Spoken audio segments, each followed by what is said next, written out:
Hey everyone, and welcome back to the channel. Today, we're diving into a story that feels like it's straight out of a fantasy novel, blending ancient history with epic legends. We're talking about a place in England linked to none other than the legendary wizard, Merlin. Deep within the prestigious grounds of Marlborough College in Wiltshire, there's a mysterious, man-made hill known as the Marlborough Mound.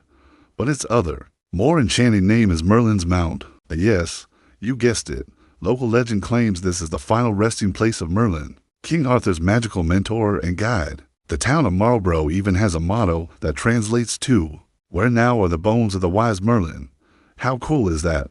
This isn't just some small hill. It's a massive Neolithic monument, constructed around 4,000 years ago, standing at an impressive 60 feet, or 19 meters, tall. It's the second largest prehistoric mound in all of Britain, surpassed only by the famous Silbury Hill, which is just a short distance away. Imagine the sheer effort and organization it took for people from millennia ago to build something on this scale. It's a staggering thought. The mound's history didn't stop in the Neolithic period. It has been a site of significance for centuries.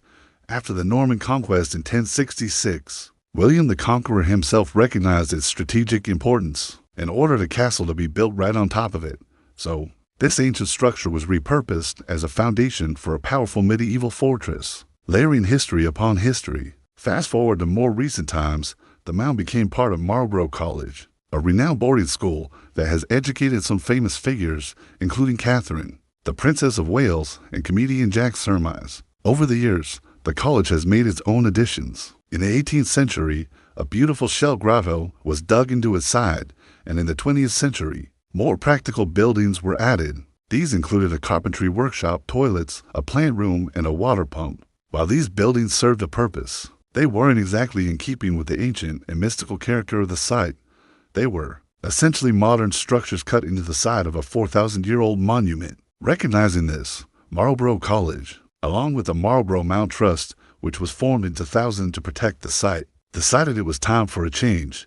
And that brings us to the exciting news. The college recently applied for permission to remove these 20th century buildings, and Wiltshire Council has just given the green light. This is a huge step towards restoring the mound to a more natural and visually authentic state. The plan is to demolish the workshop, toilets, and other modern facilities, which will leave a much more visually pleasing setting for this nationally important monument. Now, you might be wondering, what will they find when they start digging? Well, an archaeological assessment was carried out earlier this year. And while experts don't expect to find major artifacts directly underneath the modern buildings, the removal process itself presents a golden opportunity. For the first time, archaeologists will be able to properly investigate a cross-section of the mound. This could reveal invaluable information about its construction, its different layers, and maybe even clues about the people who built it all those thousands of years ago.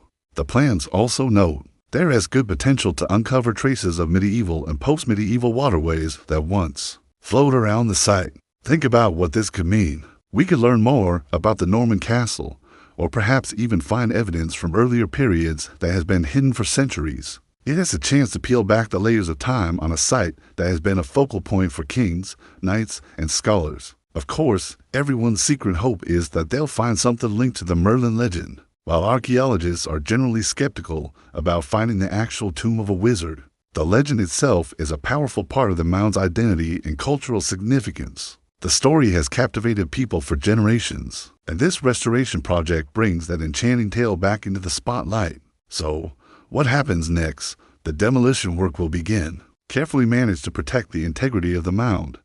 It's a delicate operation, balancing modern demolition with archaeological preservation. The goal is to strip away the recent additions and let the ancient structure breathe again. For those of you hoping to visit, there's a little catch. Since the mound is on private school grounds, it's not open to the public on a daily basis. However, don't lose hope. The college holds an annual open day each summer, where they issue tickets for people to come and see this incredible piece of history for themselves.